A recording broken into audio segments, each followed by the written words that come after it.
Hello, everyone. We are honored to have you join us for another opportunity to connect with Tony Khan. With today's occasion centered on the upcoming AEW and New Japan Pro Wrestling's Forbidden Door pay-per-view at UBS Arena on Long Island, Sunday night. There's a lot to get to today, so let's remember to ensure as many of our guests get a chance to connect with Tony. Please no two-parted questions, and a friendly reminder that today is focused on the Forbidden Door show. Well, so with that, I'm going to turn it over to Tony now for some opening thoughts, and we're going to open the lines for your questions. Tony, good afternoon. Hey, good afternoon, Jim. Hey, everyone. I'm really excited for the Forbidden Door this weekend. This is one of my favorite times of the year. I love wrestling, and there's going to be so much great wrestling with AEW New Japan Pro Wrestling, and it's great to have CMLL and Stardom involved in the show this year as well. We're going to have a lot of fun, and I want to make sure to get to as many of your questions as possible, so I'll turn it over to you, Jim. Fantastic. Okay, here we go. Dominic D'Angelo from Ad Free Shows is going to kick us off, and after Tony and Dominic connect, we're going to go to Jim Barcelone from the Miami Herald. Dominic, you are first. Hey, Tony, how are you doing today, man? Doing really well. Thanks for being on today. Thanks, Dom. Yeah, absolutely. Hey, so kind of wanted to get your perspective on Jeff Jarrett. Cut like an amazing promo on AEW Collision. Very touching about the Owen Hart Club, his ties to Owen, everything like that. Really hit on a lot of different points. I wanted to get the details behind you getting him in that tournament, and then what you kind of think about him as a creative mind backstage, and if he's got more influence backstage working with you guys creatively. Well, Jeff is tremendous mind. I have so much respect for Jeff. I love having him. In AEW, he's a great wrestler and he's a great business mind. And when it comes to the live events and a lot of the backstage production elements, Jeff's got great insights. And also, Jeff is a legendary professional wrestler, and he is known all over the world. And it's amazing how far Jeff's traveled, and yet how concentrated a base of knowledge he has in American wrestling, and has still been able to get so much international experience in terms of wrestling himself in the ring and the business of pro wrestling. I have tons of respect for Jeff and his family, and I think Jeff's a great person, and a lot of that came across in the interviews. And I am a big fan of Jeff and have been a big fan of the wrestling that Jeff's family has promoted out of Tennessee for many, many years.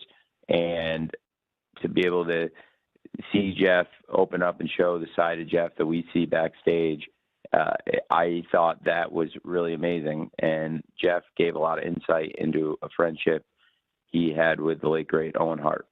And we're very fortunate this time of year to be able to present the annual Owen Hart Foundation Cup tournament. I love working with Dr. Martha Hart and her family, and being able to present this tournament, memorializing a great professional wrestler who passed away tragically, and keeping his memory in pro wrestling alive.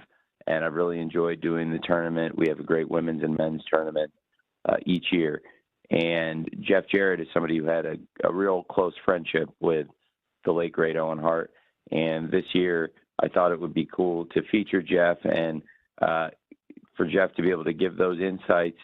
And I'm looking forward to his match next Wednesday. Of course, the Forbidden Door season, we're going to continue the Owen Hart Foundation tournament again, just like last year, through the Forbidden Door. And we've got some great, great matches planned. And one thing we have planned for next week after Forbidden Door is Jeff Jarrett versus the Wild Card. And I'm excited for that match. And it's been great for Jeff to be able to go on TV, tell the story of his friendship with Owen Hart, and really praise the legacy of Owen Hart and what a great man he was. And very excited for Jeff Jarrett versus the Wild Card on Beach Break in Chicago coming up next Wednesday on Dynamite, and excited for the Owen Hart Foundation Cup tournament to continue through this Sunday. Of course, I've just announced Mariah May versus Saraya will happen, the big rematch at the 0 hour, and very excited for everybody to see that. We have a great card of men's matches and women's matches. I'm very excited for everybody to see that, as well as the New Japan Dragon, Shingo, and being able to see Shingo Takagi step into the ring with the American Dragon, Bryan Danielson. I think that's a match people have been really looking forward to. We got a preview of them squaring off last night on Wednesday Night Dynamite, and I'm excited for them to go one-on-one on Sunday at Forbidden Door. I think that's going to be great. And then Jeff Jarrett against the Wild Card on Wednesday. We have a lot of great action coming up in the next week. Thanks.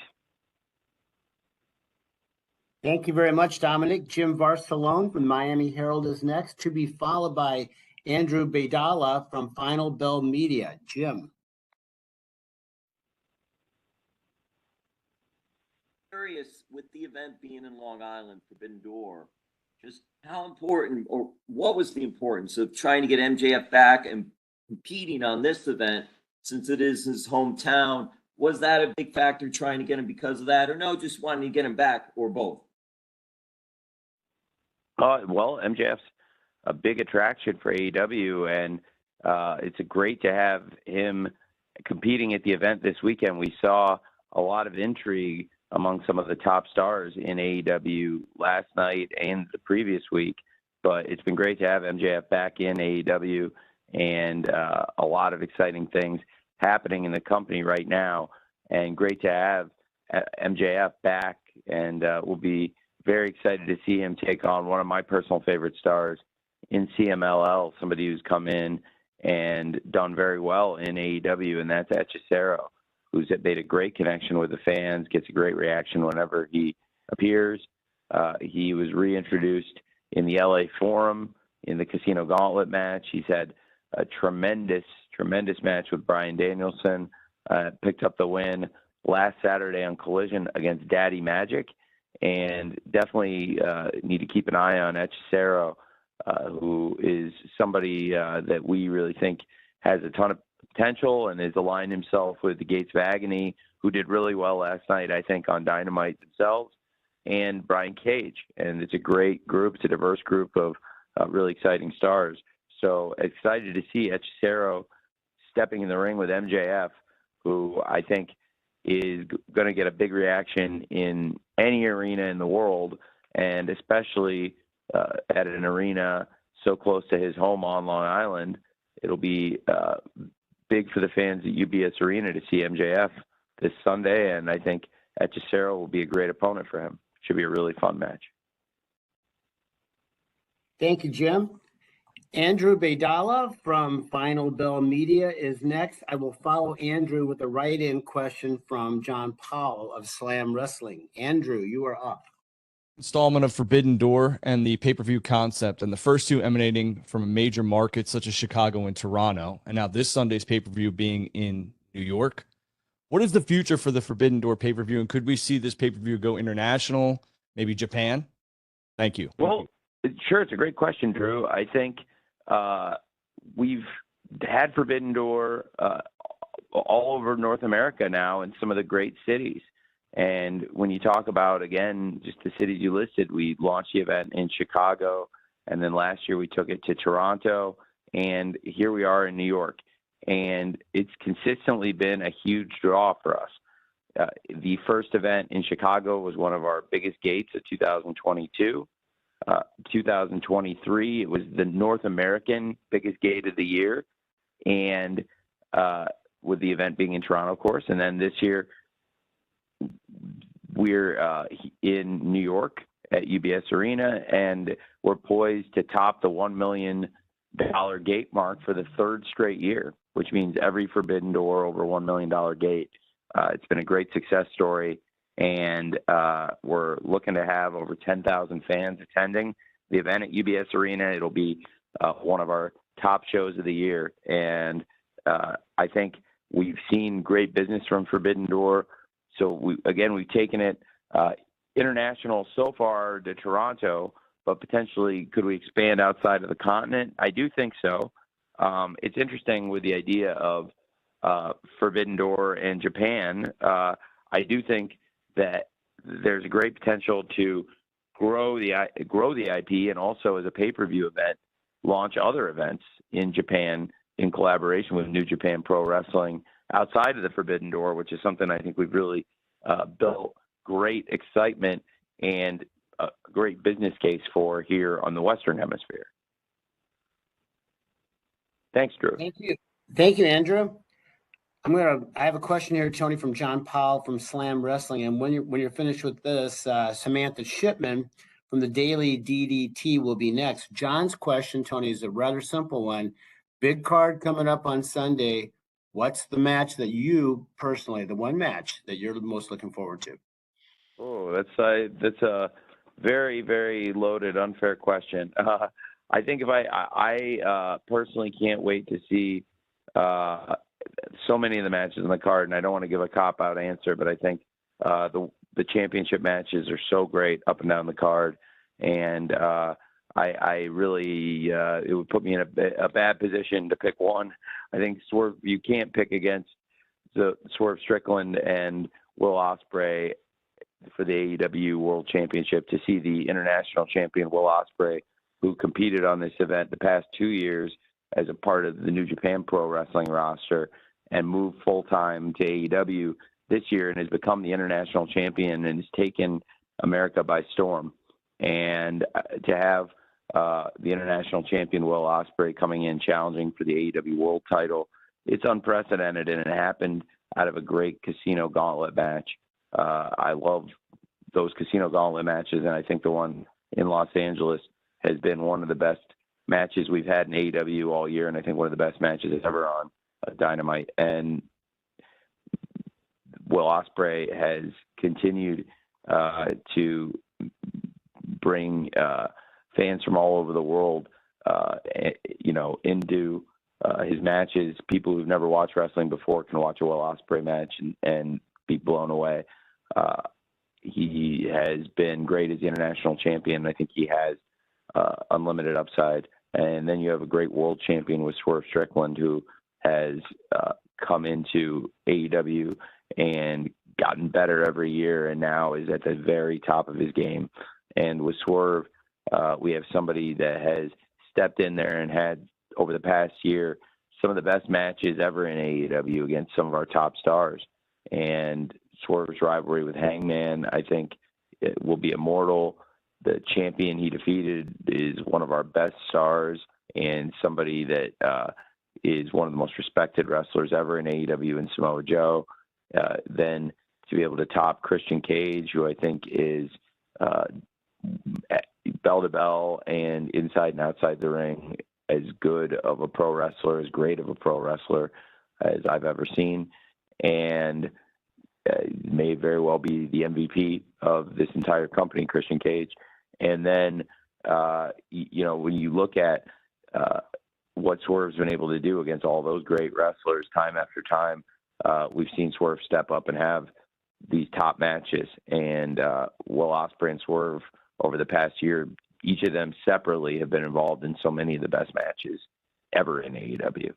And now that they're both in the same company, now that they're both champions, and we saw the rivalry take a new step yesterday when Swerve put down Will for touching his championship, and we saw that side of Swerve that we've seen before with Hangman. I think that's going to be such a fantastic match, but I could also talk at length about every match on the card, up and down the card, and I think there's so many great things happening, including the rivalries between AEW and New Japan, but also some of the stars that have arrived from Stardom and CMLL that are competing on the card. And I think that the Women's World Championship match with the AEW World Champion Timeless Toni Storm taking on Mina Shirakawa has been very captivating television.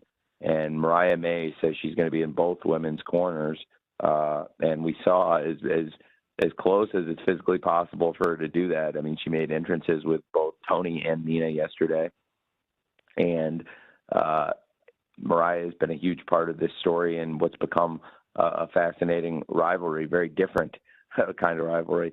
And I've really enjoyed that. And I can't wait for Jon Moxley, who has made a different kind of history himself, arguably the most decorated world champion in the history of the sport, the first man ever to become the AEW world champion, WWE world champion, and IWGP world champion.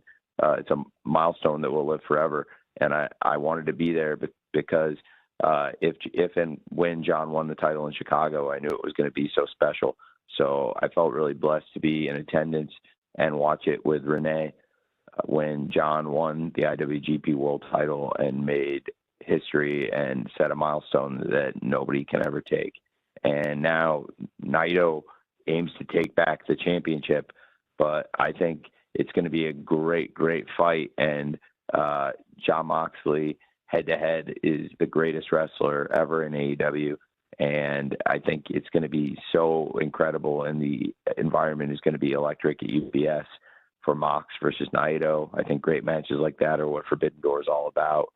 So excited then to have Stephanie Vacker coming here, and you talk about the relationships between the companies. We've got Stephanie Vacker, who is a great wrestler for CMLL, who is the New Japan Strong Women's Champion, and is putting it up in a title-for-title match against the face of TBS, the TBS champion, the CEO, Mercedes Moné. I think that's going to be fantastic, and I'm very excited for everybody to see Stephanie on a very stacked AEW Collision this Saturday. We have so many great things on the show leading into the pay-per-view. Really excited for Rampage tomorrow and Friday night, and then Collision on Saturday night leading into the pay-per-view, and everybody to get a good look at Stephanie. And also Mercedes will be there live, and Stephanie's got a very good opponent in Lady Frost, who's done great things on Collision. And it should be a really strong show. I think that there's so many great matches on the pay-per-view, top to bottom. I did start with Swerve and Ospreay, but I think I could talk about, in addition to those 4 pay-per-view matches, there's so many great things on this show. So that's one of the reasons why this is one of my favorite times of the year. Thanks for asking. Thank you, Tony. Thank you, John. Samantha Shipman from the Daily DDT is next, to be followed by Arunava Ghoshal from Sportskeeda. Samantha.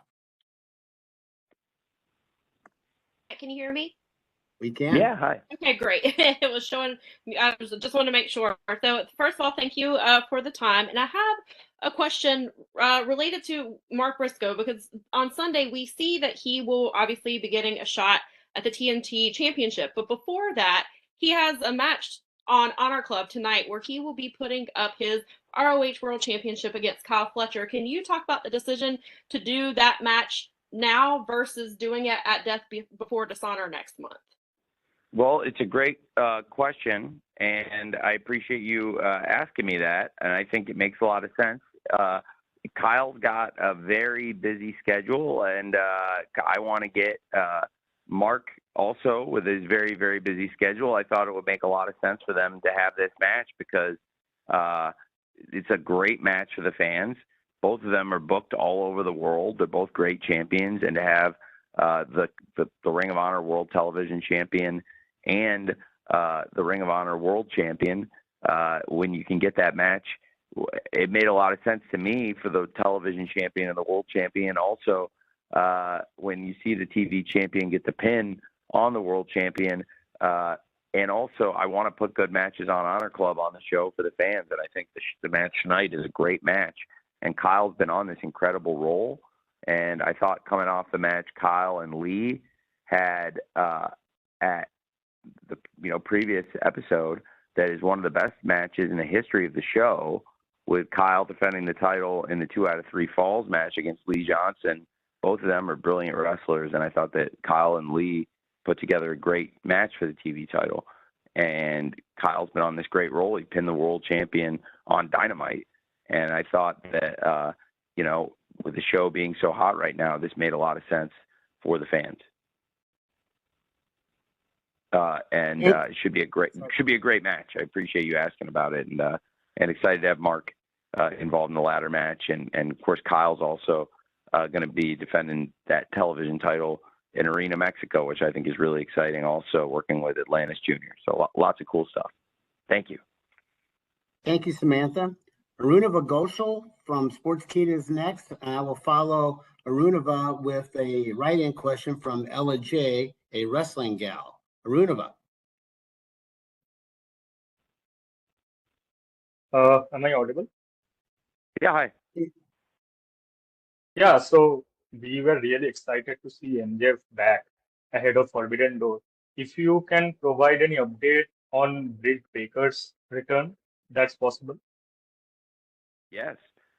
Really excited about Britt Baker being close to ready for a return to AEW. She's been out with injury and was not cleared to wrestle, but I do expect that sometime soon she could return. So would absolutely love that, and very excited about getting all of our top stars back. You know, it's been great having MJF back, and so many top stars have been away.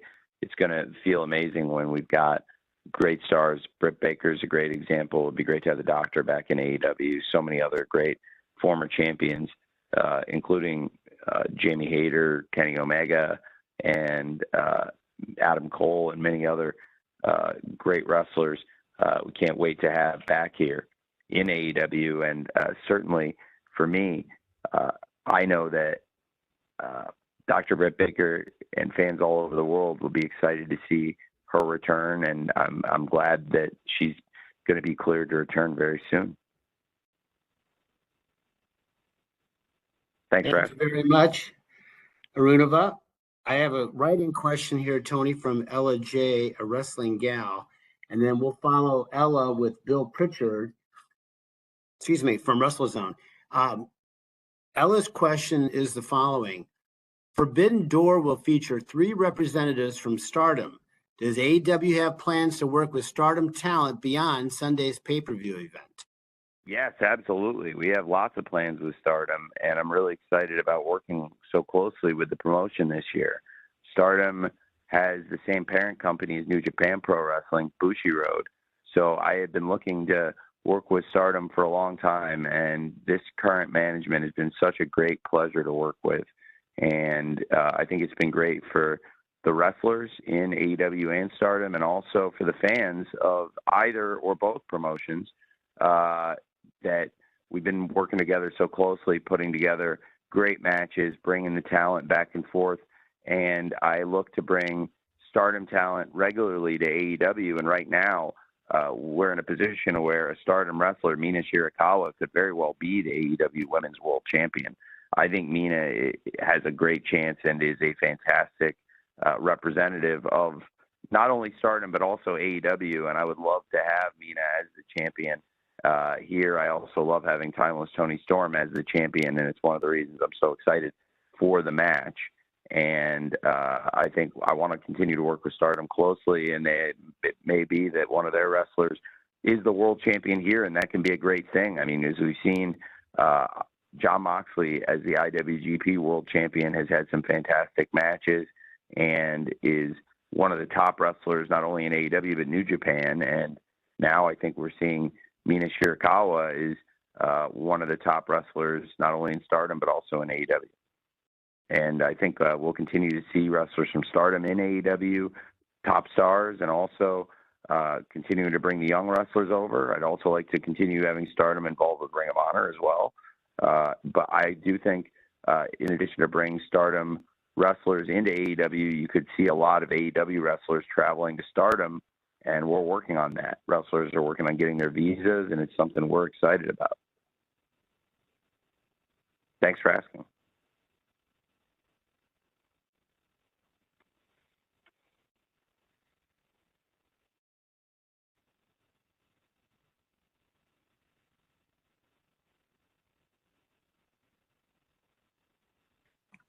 Hear me? Excuse me. Apparently, I was muted. I apologize for that. Sure. Bill, All good.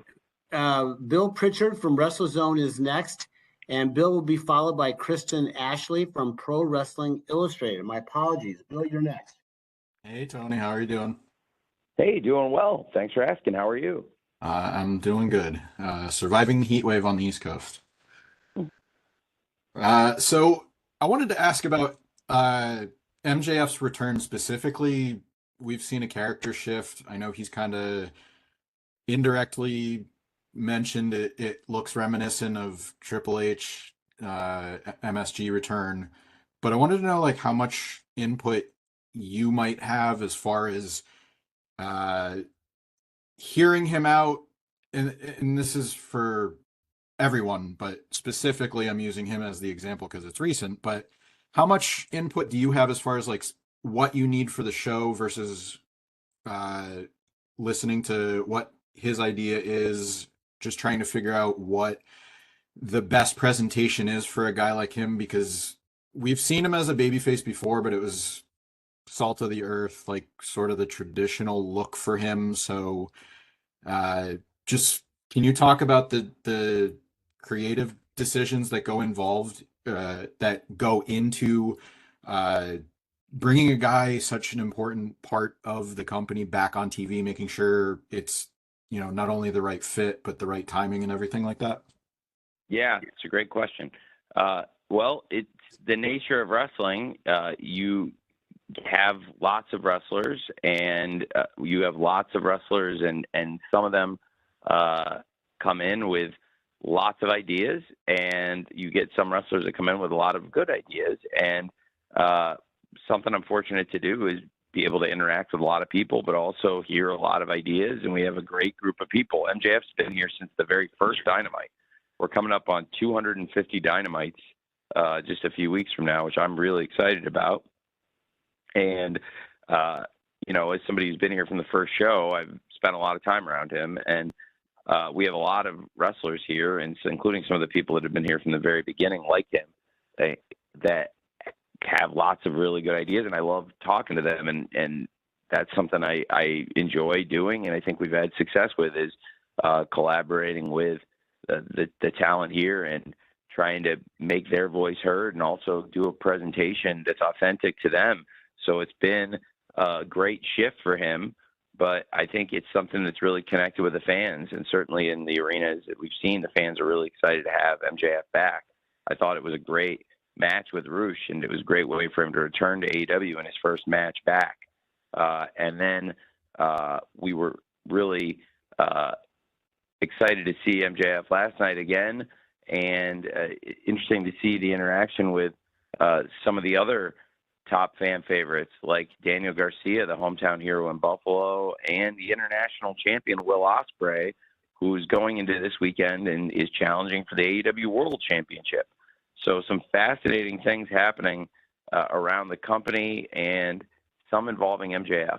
And I spend a lot of time thinking of ideas and also communicating with wrestlers and the people in the office. And some people in wrestling come up with a lot of ideas that fit with what we're doing. And other people, you know, there's some people that like look for the office to come up with ideas for them. And then there's people that are in between that want, you know, a blend of their own stuff, and they want to hear what we want to do for them. And I really like working with different people. I have lots of different relationships in wrestling with now so many people, and MJF's somebody that's been here from the very beginning of AEW and has always had cool ideas for presentation and things we can do on the show. And I love communicating with him, and you're seeing a look and a spirit from him that's very authentic and true to him. And I'm very excited for everybody to kind of see where this goes going into Forbidden Door and everything we have planned for what I think is going to be a really great summer for AEW. Thanks for asking. Thank you, Bill.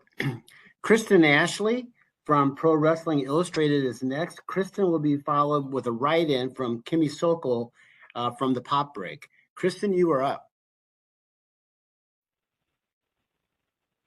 Hi, can you hear me? Hi. Hi, sorry, it just stopped for some reason. So CML women are starting to appear in AEW. Mercedes herself has hinted that she wants to fight in Arena Mexico. In the same vein of what you said about Stardom, will we see more talent exchange between the two women's divisions? Yeah, I think so.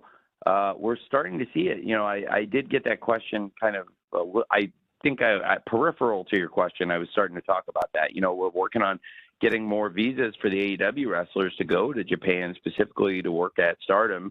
And we've seen a lot of top Stardom wrestlers coming to AEW, and then CMLL is a great example also. So, you know, as I said about Stardom, I agree. Like CMLL, I'd like to trade more there also, and you know, I think it makes a lot of sense. So we could see a wrestler from CMLL as the new face of TBS, which I think would be very exciting. And I'm a big fan of Steph, and I think she's a great talent. And everybody can get a good look at her for free on TNT if you're a cable subscriber. And it's going to be a great episode of Collision, and I'm excited for Steph versus Lady Frost. We've seen Zooxies in AEW, and it was great to have Mercedes go down and make an appearance at Arena Mexico. We've seen a lot of AEW's top stars going down to Arena Mexico and getting great reactions and connecting with the fans, and Mercedes did very well there. I believe that it would make a lot of sense, and I want to do that. It's a little bit easier with the travel, and it doesn't take people out of commission to necessarily miss a TV if they travel to Mexico. And because it's a lot easier logistically for wrestlers to go back and forth, I think it makes a ton of sense for AEW and CMLL to collaborate more on sending wrestlers back and forth. And it's something that's been really good for us. And I also think that with CMLL, I think it's been beneficial to them having the great women and men from AEW going to Arena Mexico. So definitely want to continue working with them. Something that's been really nice in the past year for AEW has been opening up and strengthening the relationships with CMLL and Stardom. And I think they brought something special this year to the Forbidden Door, which has already been a great collaboration with AEW and New Japan Pro Wrestling for the past few years. And love working with CMLL. I think Salvador is a great man, and they have a great family and a great family tradition and business they built in Mexico. And I have a lot of respect and admiration for him and his family and CMLL and what they do. Thank you. Thank you, Kristen. I've got a write-in, Tony, from Kimmy Sokol from the Pop Break, followed by Joey Hayden from the Dallas Morning News. Kimmy's question: how do you feel about there being 4 women's matches being on the show this Sunday night? 4. I feel great about it. I'm very excited about it. I put together the card with my staff and team, and this is the card I wanted, and I think it's great. We have some really exciting matches on the card. I could talk at length about everything, but we spent a lot of time by design because I'm really excited talking about the AEW Women's World Championship match with Timeless Toni Storm taking on Mina Shirakawa, who I think has taken our show by storm, pun intended, and is taking on one of our greatest stars and somebody who is so important to our TV and somebody beloved by our fans, Timeless Toni Storm.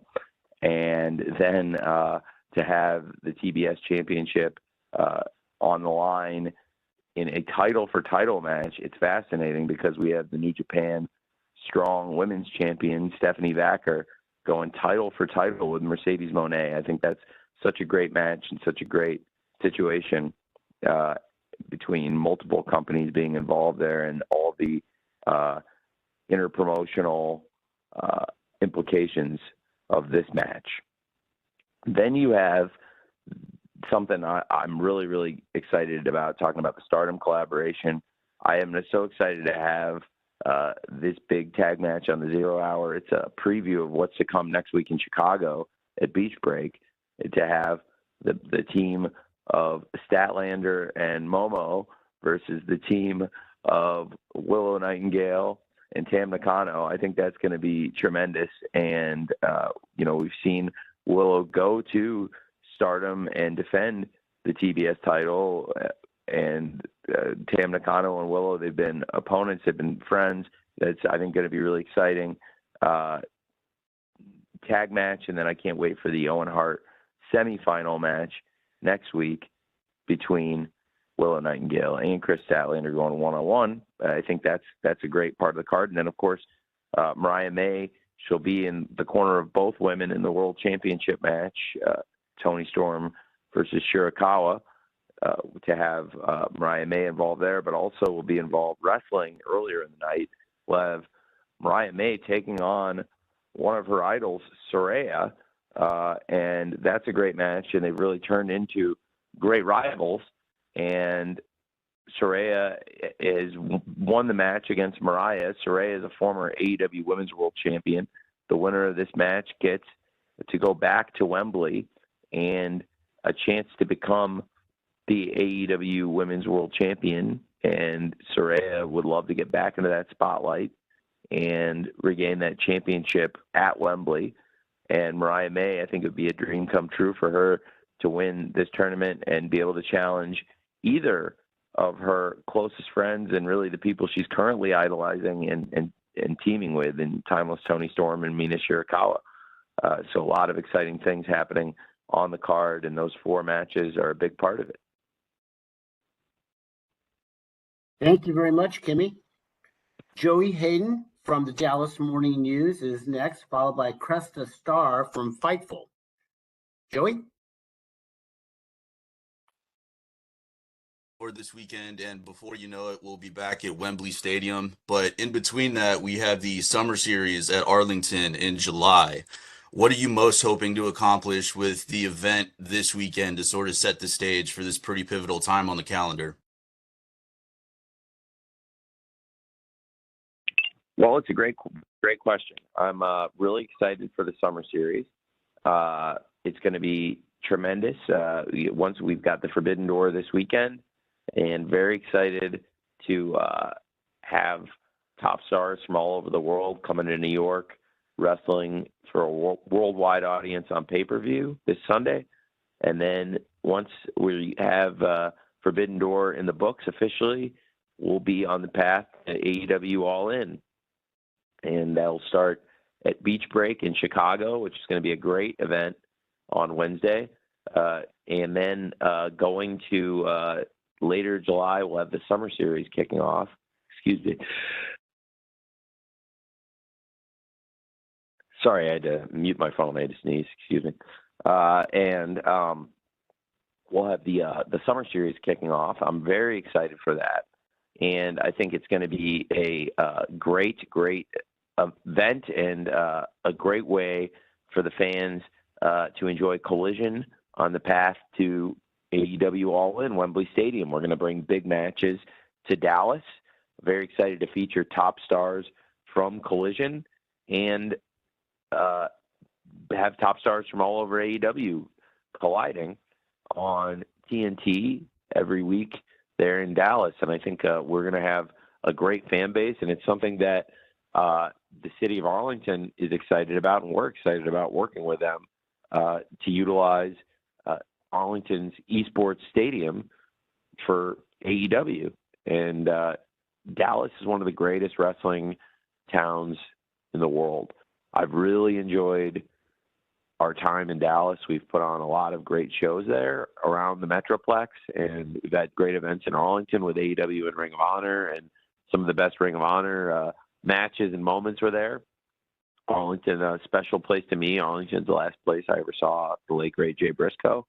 Saw him have one of his greatest matches ever, teaming with his brother Mark against FTR in the dog collar match in Arlington on Saturday afternoon.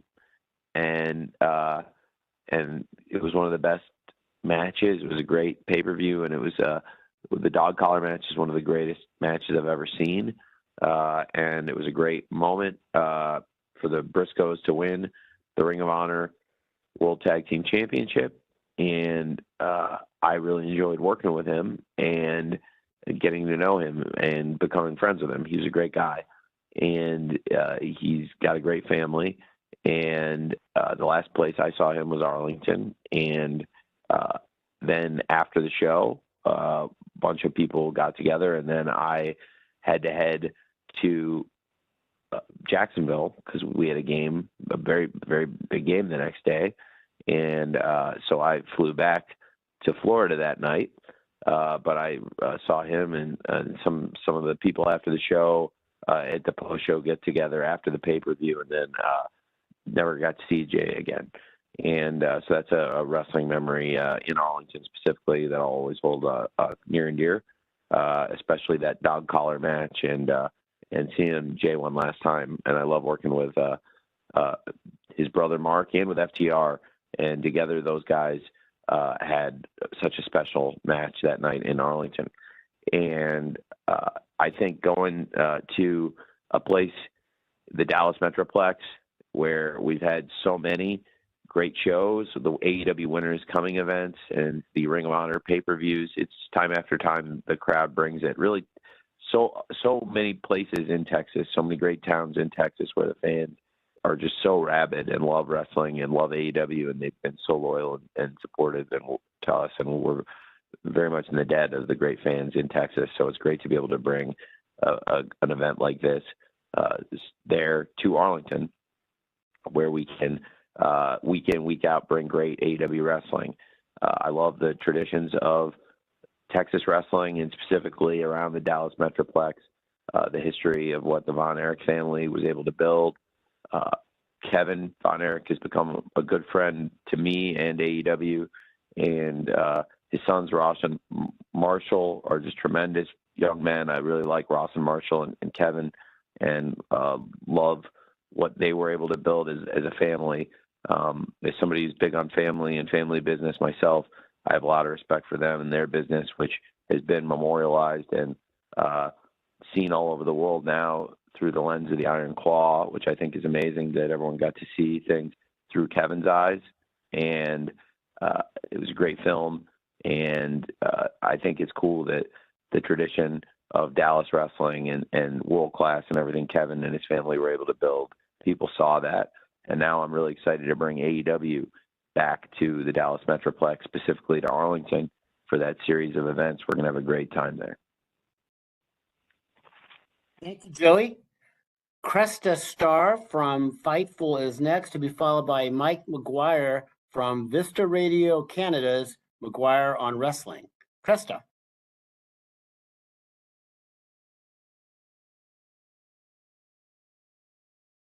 Hello. Hey, hello. Hi, good afternoon. Thank you so much for taking my question. With all the success of the Forbidden Doors so far, is there a future where Ring of Honor or any other NA promotion or indie promotion get involved in the Forbidden Door fracas?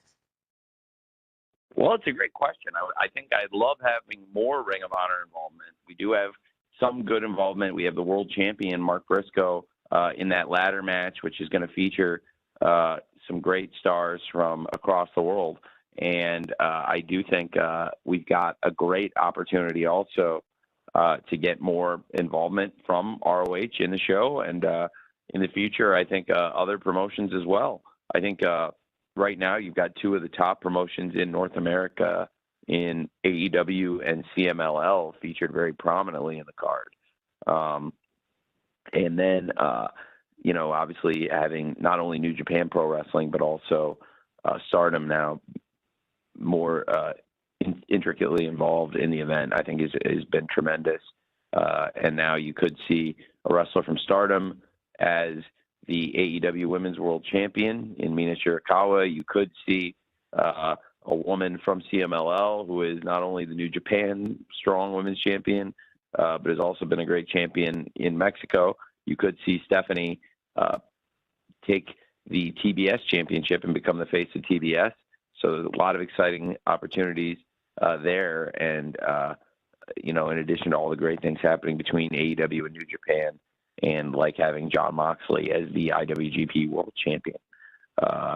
And now going back to Wrestle Naito, I think that's really exciting. So there's a lot of really cool things happening with the Forbidden Door this year. I think it's my personal favorite card yet on the Forbidden Door, and would love to have even more promotions involved potentially in the future. It's already a lot with so many promotions teaming up, though, so it's something to keep an eye on for sure. Thank you, Cresta. Mike McGuire from Vista Radio Canada's McGuire on Wrestling is next, to be followed by Joel Torres from Contralona. Mike.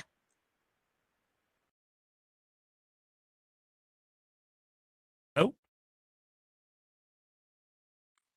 Mike, you're good. Okay. Tony, thanks as always for doing these. Appreciate you, and looking very forward to the Collision and Dynamite coming up in Calgary in a few weeks here.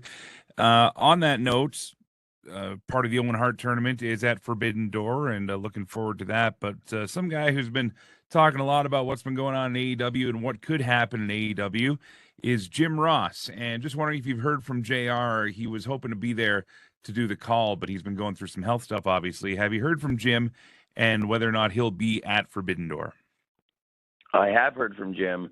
I am hopeful that, I had been hopeful he'd be able to make it, but Jim's had some health concerns, so I don't want to, say for sure when he'd be able to make a return, because I think the most important thing to us is that JR gets well. He's been with us since day one.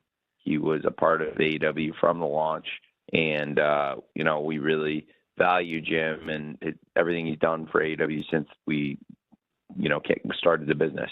And definitely would love to have JR back on a more regular basis soon and involved when his health permits. Thanks for asking.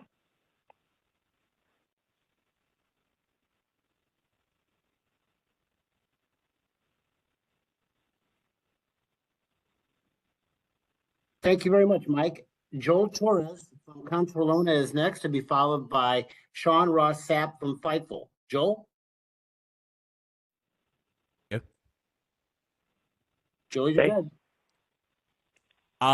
My question is, there are two other promotions in North America doing something similar to the Forbidden Door, which is NXT and TNA Wrestling. And I wanted to know if you think your idea of Forbidden Door has been influential for all of this happening right now. I think that what we've done with Forbidden Door has been really historic, and it's been very successful. We've seen the business so strong year in, year out. Again, this will be the third straight year where the gate has topped $1 million. And it is fantastic collaboration. And I think that it's great to see wrestling companies all over the world working together. And I love wrestling, and I love the competition of wrestling, but it's also great collaborating with some of the top companies. And we built really great relationships with New Japan Pro Wrestling over the years. And now with Mr. Tanahashi as the president, that's also very nice, because I've worked closely with him over the years, on the wrestling side of the business. And then with Bushiroad and the new management at Stardom, just the relationship across New Japan and Stardom has been so great for us. And then the past year, getting to know Salvador, the CMLL partnership has really gotten very strong, and it's created some great moments for the fans. I'm excited that we were able to announce for the fans in New York City that we've got, for the first time ever, everybody around New York will be able to go to UBS Arena and see, for the first time ever, Mystico teaming with the Lucha Brothers to take on the LIJ, and bringing Yota Tsuji, who's somebody I really enjoy, to AEW for the first time, and teaming with Hiromu and Teton, who I think are both just outstanding. I'm really excited for that. We just announced that. So many great things happening and great collaborations. That's another first. And it's great to bring that LIJ versus Mystico rivalry to AEW and to America, to New York, to the great fans, but also to see Mystico teaming with the Lucha Brothers for the first time. Just such a cool thing. So I'm really excited for that match to be a part of the event. And I really, really believe in these partnerships. I think we've got something we've built here that's really special, and it continues to prove itself out when we see such great box office for Forbidden Door year in, year out. Thank you. Thank you very much, Joel. We are almost at time, so let's conclude with Sean Ross Sapp from Fightful. Sean?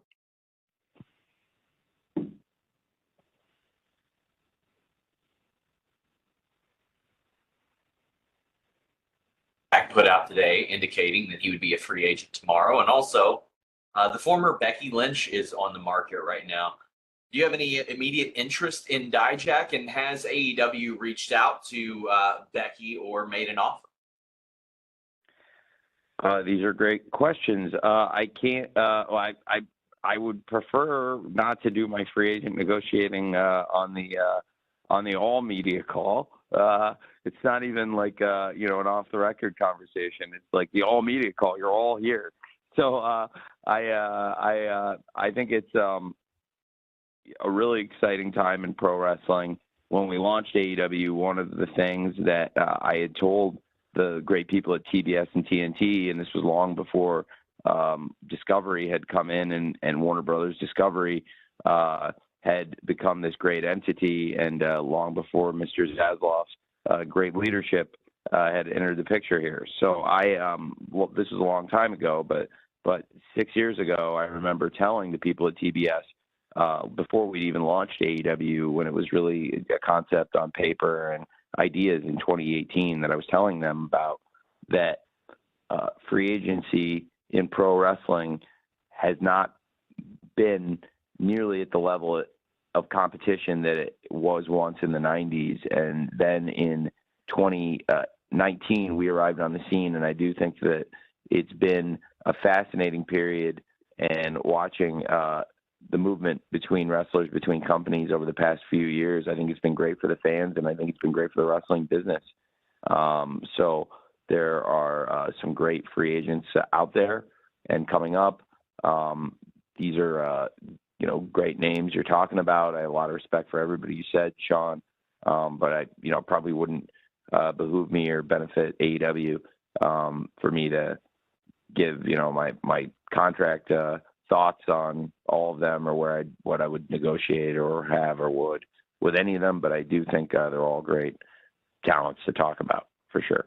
And, we've had great year in free agency. I think we've seen, including people that are all over this show and are going to make a huge impact on the event, with having the AEW International Champion, Will Ospreay, the AEW Continental Champion, Kazuchika Okada, who is now the Continental Champion. And I must say, it's fascinating that he's has 4 G1s under his belt, but has never won a Continental Classic. But he will be now, it's interesting. There'll be a lot of people gunning for him going into the Continental Classic to be in that catbird seat. And I can't wait to talk more about it. It'll be the first time we've gone into the event with a champion and what that entails after so much buzz about the inaugural event. But the question will he be the champion, or what will the event entail this year with a reigning champion, and who's going to be the Continental Champion? But certainly having Okada in AEW has been fantastic. I haven't had a lot of questions about Okada today, but I have to say he's just been fantastic to work with as a wrestler. Backstage, I have a lot of mixed things to say about the Elite and my on-screen interactions with them, but make no mistakes, this is one of the greatest wrestlers of all time. And the way he's adapting to American TV, I think he's only going to continue to get better and better. And every arena we go to, the fans are captivated by him and his presence, and I think he's a phenomenal talent. And going into the Continental Classic this year, it'll be interesting to see if he is still the Continental Champion, or if he ends in the tournament. But if he is, he's one of the 2 most successful wrestlers in such a round-robin style format tournament ever. I think when you have Chono with 5 G1s and Okada with 4, it's something interesting, and I'd be interested to see how he would fare potentially in the Continental Classic. And very excited to have now President Tanahashi also coming into AEW. I think that's something really cool. And very excited to have the Okada-Tanahashi rivalry renewed at the Forbidden Door, and also to see the Scissor Ace, Tanahashi, the Scissor President, and the Scissor Administration he's going to be running over there. And really, that's phenomenal. But Okada as a free agent, just what a great signing I believe he will be and has been. And then Ospreay, the international champion, just what a huge statement he's made here in AEW. And now I believe he got a great opportunity, and all the necessary tools to be a great AEW World Champion. And then Mercedes Moné, what a great signing I think she's been and what will continue to be. And she's the TBS champion. She's got a big title match, and it's title for title. She may continue to be the TBS champion, and she may be the New Japan Strong Women's champion. And we had, in the past year, the Rated R superstar Adam Copeland come in and become the TNT champion. And you look at all these great champions we had, these huge free agent signings, and where they all fit in. And that's the one where he's not here, and he wanted to be a part of this card. We miss Adam every day, and it's crazy he's not with us right now. And he came in, he was the biggest, most positive influence you could have asked for. And you couldn't ask for 4 better champions and 4 better free agents to come in than Adam Copeland, Will Ospreay, Mercedes Moné, and Kazuchika Okada, and all great champions for us. We'll crown a new TNT champion in that ladder match, but we miss Adam. So it's been a big past year for us in free agency, signing those 4 and many others, and we'll continue to be active in free agency. And anytime there's somebody of the standard of those 4, who are 4 of my personal favorite wrestlers ever, then, you know, I'm always going to be looking to be involved. Thanks. Thank you, Sean. Tony, that is it. Do you have any final thoughts you want to share with everyone before we depart? Well, it's a really exciting time for AEW. I think that it's an exciting time for all the companies involved in Forbidden Door, and I love working with these great partners, New Japan, CMLL, and Stardom now. And I love being able to put on this event, and I want to continue this for a long time. It's a big year for AEW with our media rights renewal coming up, and it's going to affect everybody who works here in AEW, our wrestlers, our staff, and everybody in the company and the fans of the company too. You know, the deal we make and the distribution. It's a really important time for us. And the fact that we've gotten here and we're at this point, and you know, I believe we're in the red zone right now, and really approaching the goal line, and about to make a big push for the big touchdown we've been chasing for years. I think it's really, really exciting that we're so close, and just this has been a great drive together with you the past 5 years, and I've enjoyed it, and I hope that we're about to put the ball in the end zone. I can feel it coming, and it's a really exciting time, and it wouldn't have been possible without all of you covering the company, many of you since the very beginning of AEW and before we even launched and when this was just a rumor. It's amazing. And so after 5 years of pay-per-views and this being the 3rd Forbidden Door, I really appreciate all of you. Thanks for your coverage and your consideration, and I wish all of you the best, and hopefully see a lot of you in New York at the Scrum, and I'll try to answer as many questions as I can. I wanted to try to answer everybody's questions today, and hope most of you, or as many of you as possible, got to ask something, and if you didn't, please try to come to the Scrum if you can. We'll see you in New York, and I'll try to answer everybody's questions there too, as many as we can.